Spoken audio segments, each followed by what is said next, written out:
Thank you for having me, Jen. I know a few of you. I see a couple familiar faces. Jen, thank you for the introduction. We are going to do a topic today on beating the blues when it comes to nutrition. So, of course, it's post-holidays. It's freezing. There's a ton of snow. Snow's not stopping, and that could cause us to have some negative feelings. So we're going to go into that, but also talk about the nutrition aspect and how we can boost our mood, eliminate those blue feelings or negative feelings by choosing good nutrition, and also kind of tie in activity and just other lifestyle changes as well. So I'm going to share my screen with you. Better nutrition to beat the blues. So like I mentioned, we are having some negative emotions, not all of us, but some of us, and just some tips to help manage those. So first, talk to someone, take the time to actually express those feelings, cry it out, if that's what you need to do.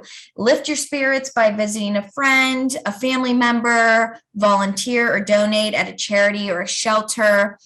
Plan and prep as much as possible. That's more linked into nutrition and your lifestyle. So I always say, you plan your days around appointments, you plan your days around work. So if you do have a planner or a calendar or something like that, you should actually be writing down time for activity. I feel like that's neglected. Also, maybe writing down your meal ideas or planning ahead of time what you're having so that you can eliminate that stress and help better manage your time and your energy.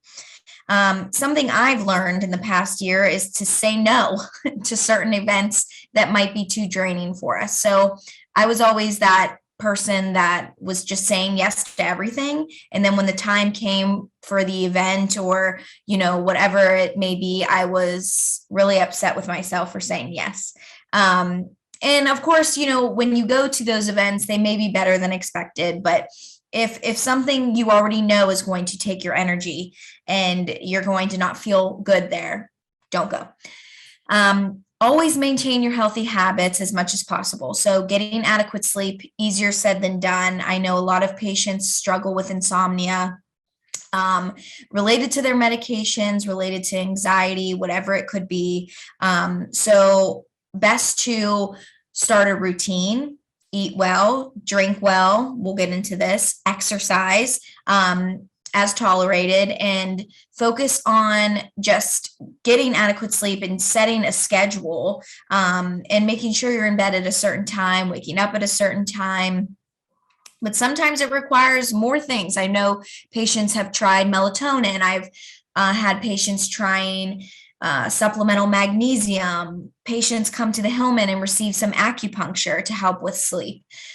So there is different avenues to help get you through certain things. Another tip, try to avoid excessive alcohol and or tobacco. So those things tend to be depressants. Well, they don't tend to be, they are. If you tend to drink as a stress reliever, if you come home and you have a glass of wine, that's okay. We suggest 5 ounces of alcohol for women. That's 1 serving, and then 2 servings for men per day. Now that's not recommended. That's if you are already drinking and that's something, you like as a stress reliever. And that's exactly what it should be. It shouldn't be used in excess, or, to avoid all of these negative emotions. Okay, so diving into the nutrition portion. So as you see, this image here on the left-hand side is my plate. This took the place of the food pyramid. So it's a lot more like mainstream. It's easier to visualize. However, you really have to go to the website to actually get the detailed information because, of course, you see the plate, you see the portions, but you don't really know how much. It's not as detailed just from the image.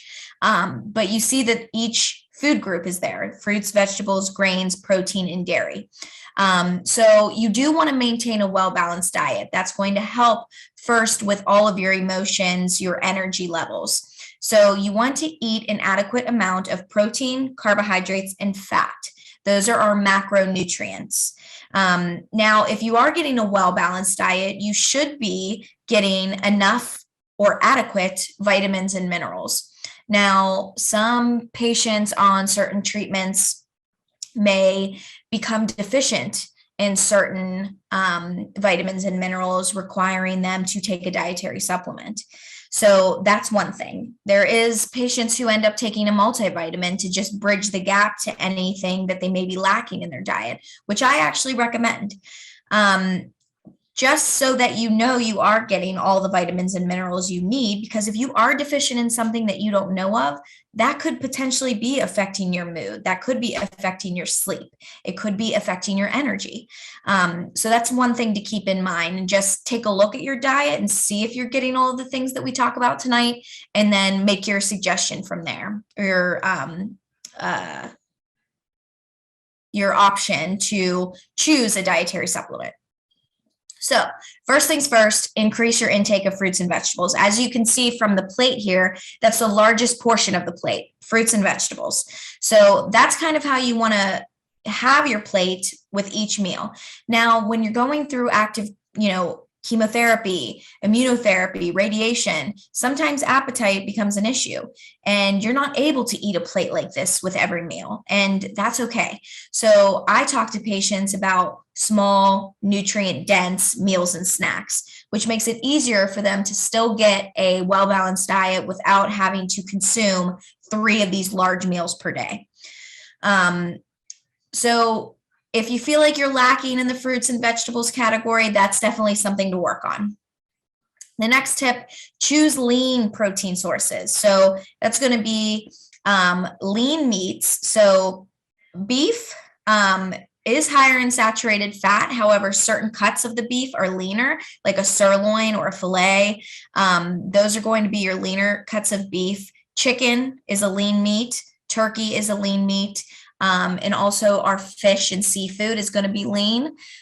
So you definitely want to lean more towards, no pun intended, lean more towards those type of food options. Next bullet, make half your grains whole grains. So what that means is, if you are choosing foods, breads, cereals, pasta, rice, try choosing whole grains. So whole grain bread, whole grain cereal, brown rice or whole grain rice, whole grain pasta. And you don't have to make every grain a whole grain, but it is good to increase that intake because you're getting more fiber, you're getting protein. So it's just more of it makes it a complex carbohydrate. So it's just better for your digestion and your blood sugars.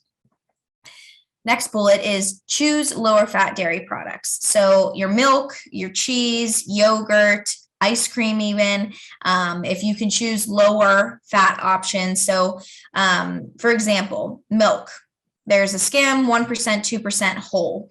All of them have the same nutrient content for protein and carbohydrates. The only thing that's different there is the fat content. So of course, skim is going to have 0% milk fat versus your whole, which has, I believe, 4% milk fat. So just keep an eye on that. Try to choose lower fat options if able. Incorporate more healthy fats. So dairy products have a lot of saturated fats, and those are considered unhealthy fats. Now, I don't really like to use that term because we can make room for it. However, it doesn't do the body as good as monounsaturated and polyunsaturated fats, which are the good healthy fats. So those are going to be found in things like walnuts, other nuts, salmon, flaxseed, avocado, olive oils. Those are things you definitely want to incorporate more into your diet so that you're getting more omega-3 fatty acids. And we'll talk about that more through the presentation. The next bullet is to include herbs and spices while you're cooking as much as possible. So unlimited amounts, cinnamon, garlic, parsley, paprika, anything you want, add it as much as possible. They have tons of anti-inflammatory effects. And we know that we're absorbing and digesting them through our food. So however you're cooking or preparing your food, try to start to explore with different herbs and spices. Final bullet, drink at least 64 ounces of water per day. Now, if for some reason you're on a fluid restriction, or if your doctor tells you to watch your intake of water for whatever reason, that's different. But the overall recommendation is 64 ounces of water per day. So keep an eye on that. I know a lot of patients have trouble getting to that. So that's something to aim for. Now, if you are drinking caffeinated beverages, so coffee, tea, pop, those are considered a diuretic. So they could potentially dehydrate you. So what that means is you don't have to eliminate those things, but if you are a coffee drinker in the morning, just compensate for more water during the day so that you know that you're getting that hydration and not potentially dehydrating yourself. Okay, so being active. Now, I know that this is pretty much the, goal for this group. And we really want to increase our activity as much as possible and avoid a sedentary lifestyle. So you want to aim for at least 30 minutes of moderate activity 5 days a week. Now, if you aren't doing anything right now, start small. Maybe say, okay, I'm going to start with 15 minutes of activity 1 day a week, just to get your body in motion and increase from there. So 15 minutes turns to 30 minutes, 1 day turns into 2 days, and then it's like a snowball effect. You're going to continue to increase your goal and increase your activity each day. So moderate activity means like a quicker walk, just picking up the pace a little bit so that you're breathing a little bit more, your heart rate's up. That could be the elliptical, that could be shoveling. All of the things that you guys have on your activity drop-down arrow are considered moderate activity. The next option, in addition to that moderate activity, is light strength training. So this is categorized as 8 to 12 repetitions of 8 to 10 different exercises. So for example, you're going to do bicep curls at least 8 times. You're going to then do tricep dips another 8 times. You know what I mean? So 8 different exercises for at least 8 repetitions. So you don't necessarily have to use weights. You can use your own body weight. So for example, if you are into yoga, that is considered a light strength training activity. If you don't have weights, but you have canned goods in your pantry, use those. If you don't have any weights, if you don't have any canned goods, maybe starting with some squats or some light push-ups on your knees or something that you're able to do. So listen to your body and try to incorporate that as much as possible. So the moderate activity, in addition to the strength training combined, is really what we want to incorporate into our lifestyles. Okay, so foods to reduce stress and improve our energy levels. So I'm sure most of you have heard of anti-inflammatory foods. So if you have cancer, if you have an illness, if you are, struggling with another disease, whatever you have, that means that you have some inflammation present in the body. So when you have inflammation, it increases the oxidative stress in our body, which could potentially cause more stress and negative feelings. So if you include foods that are anti-inflammatory, those are going to help to lessen that oxidative stress and the inflammation into your body and help with disease prevention, healing, infections. So if you consume a diet rich of pro-inflammatory foods, which happen to be things like fried foods, fast foods, pop, alcohol. Those things can actually increase the oxidative stress, causing more inflammation in the body. So we definitely want to lessen the intake of those things as much as possible and focus on these anti-inflammatory foods. So I really like the Mediterranean diet because it has room for everything. So there's meat, there's fish, there's nuts, there's seeds, there's fruits and vegetables, there's dairy products. But they really put an emphasis on fruits and vegetables, healthy fats like the olive oils, the avocado, whole grains is another very common staple, nuts, absolutely, beans, legumes, poultry, fish, and you want that type of well-balanced diet as much as possible. And we'll also get into these specific foods. So vitamin B rich foods, omega-3 rich foods, magnesium rich foods, and then gut healthy foods.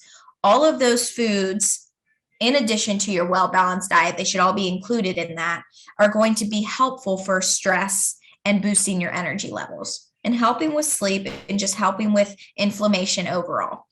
So vitamin B, I have a lot of patients supplementing with a B complex. So there's 9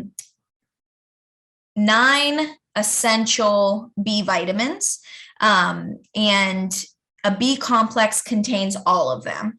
So we're going to dive into those foods in the next couple slides, but vitamin B, especially a B complex, so all of them, greatly increases mood or improves mood and energy. So I have a lot of patients interested in taking a B complex because they are struggling so much with fatigue related to their treatment, or potentially because they're not eating well and they don't have enough of these vitamin B foods in their diet.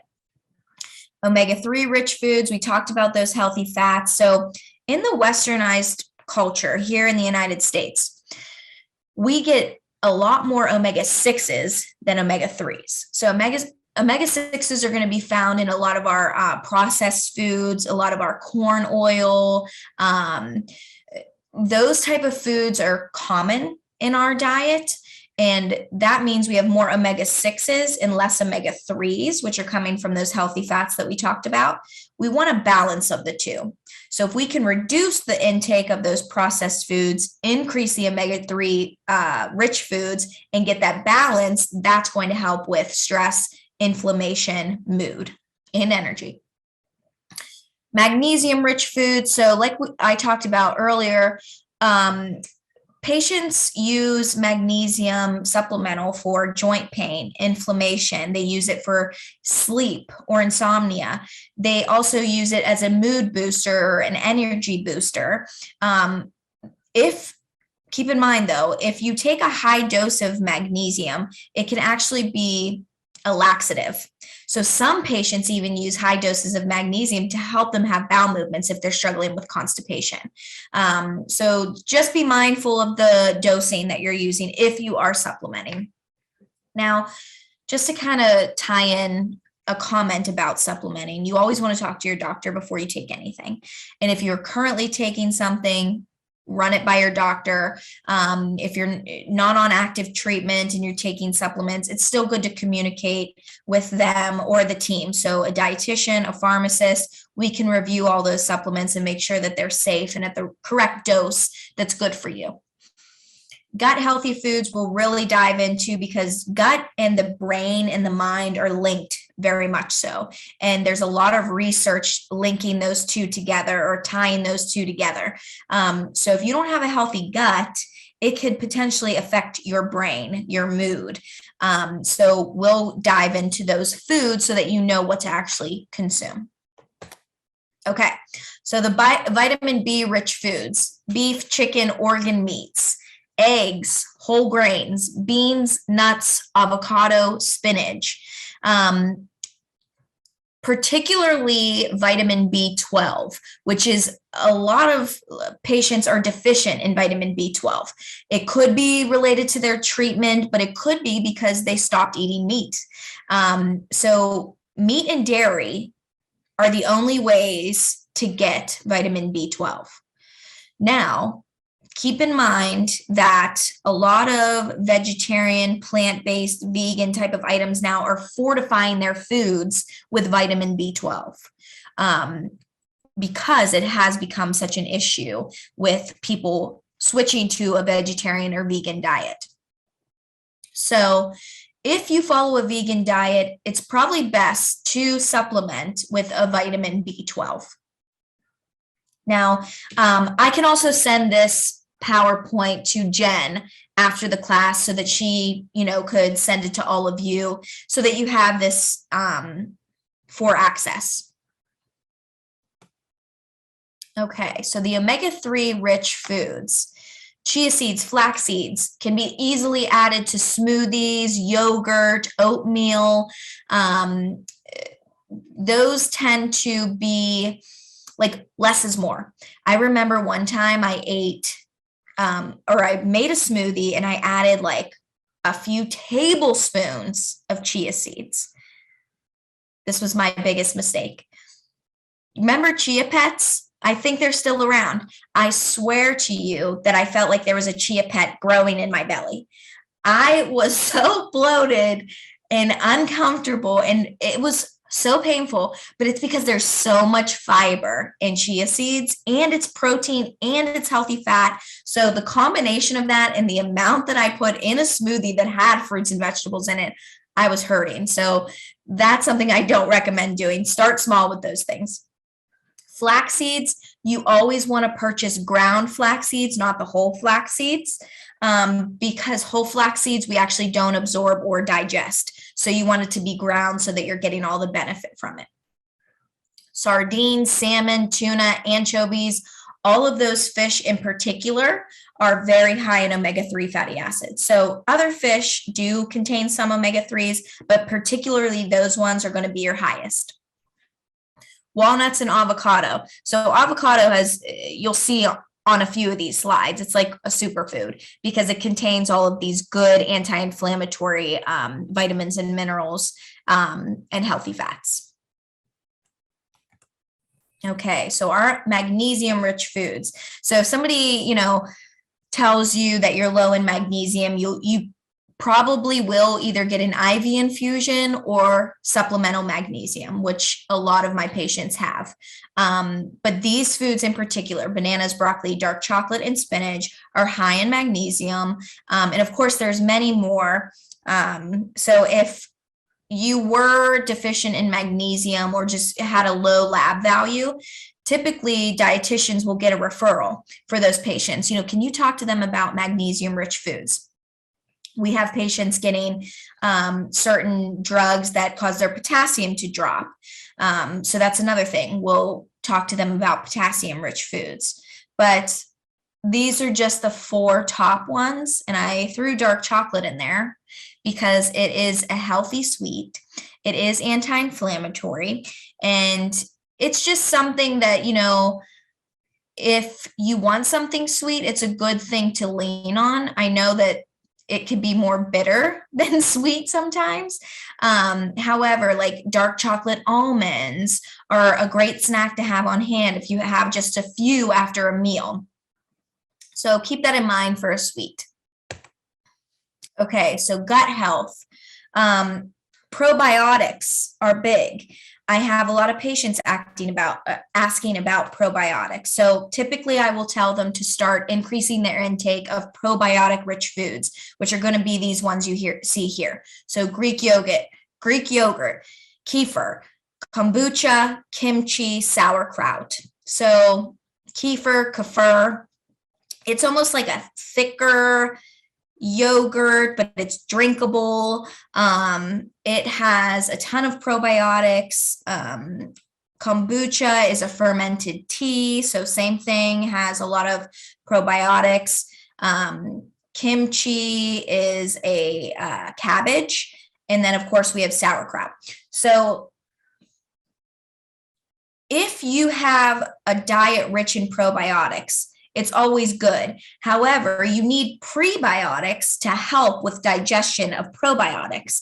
So prebiotics are actually going to come from your fruit and vegetables. So it's all linked again to that well-balanced diet. You really want to increase your fruits and vegetables in addition to get some of these things.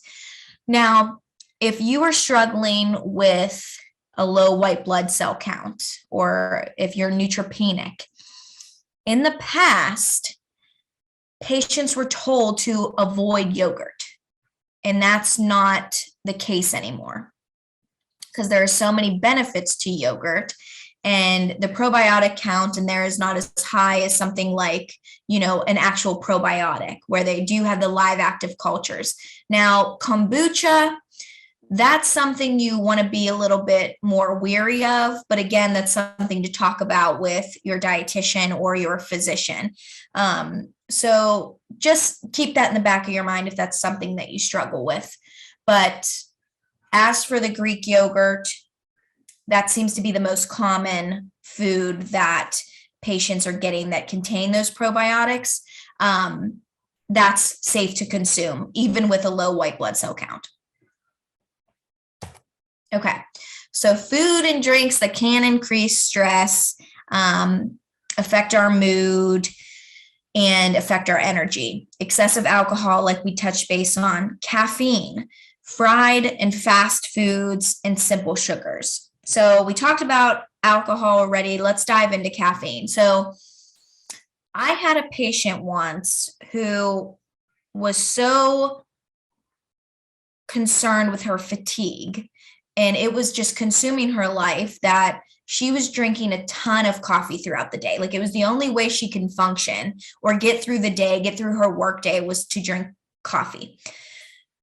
However, what coffee does is it gives you this like quick energy boost, then you crash, quick energy boost, crash. So you have this like up and down of your mood and your energy. And honestly, we talked about cutting back on the caffeine as one of her interventions to help with her fatigue, because to me, it was almost, she was relying on it so much for that energy, but in reality, it was like a catch-22. That energy was very short-lived, to the point where it was just giving her such a crash that that fatigue was overwhelming. Same thing happens for fried foods, fast foods, and simple sugars. So if you go out to eat and you get a Big Mac with fries and a large Coke from McDonald's, it may be good. Yeah, it probably tastes really good, but afterwards you feel very sluggish. So think about that. That's all about that mindful eating. So of course, prior to eating, you're like, oh, I want this Big Mac. It's going to be so good. I haven't had one in so long. And that's completely fine. You can have that every once in a while. However, afterwards, you may notice, oh man, I have no energy to exercise today, or, within the couple hours after that meal. And you feel rather sluggish and down. And you may actually even feel guilty from eating those things, which I really try to tell my patients not to feel guilty after any sort of food intake.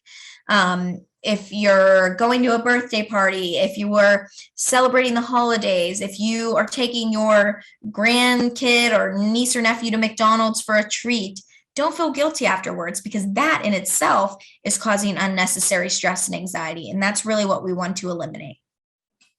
Simple sugars. So cookies, candies, pop, pastries, cake. What they do is, again, give you that quick energy, quick sugar boost, and then you crash. So what simple sugars do to the body, and why patients with cancer specifically really want to watch those. So most common question is, will sugar feed my cancer? An easy answer is no. However, you do not want to become insulin resistant. So what that means is, if you have a diet high in simple sugars, fried foods, caffeine, excess alcohol, whatever, simple sugars specifically, your blood sugar spikes, okay? Even if you're not a diabetic, your blood sugar spikes. Your pancreas works really hard to produce enough insulin to bring that blood sugar back down to a normal level. If you have something else with sugar, again, it rises, and your pancreas works again hard to lessen that blood sugar. If you continue to have that up and down, up and down, up and down, your pancreas won't produce enough insulin to help you get back down to that normal level. So it almost hangs out at this high level, which of course leads to diabetes, but also can lead to obesity and can lead to tumor growth. So there's a link there. So not saying that drinking a glass of pop or eating candy or a cookie is going to promote or worsen your cancer. It's a diet long-term full of foods like that that's not going to be good for you, and could potentially lead to other disease and obesity. So that's kind of the simplified, is that even a word? Simple version of that process. Okay, I also included a recipe here. It's a Mediterranean tuna spinach salad, super easy to prepare, does not require any cooking at all. But it uses tuna, Kalamata olives, feta cheese, parsley, spinach, and it just is a whole well-balanced meal, which would be good for lunch. You can even do this for breakfast if you want.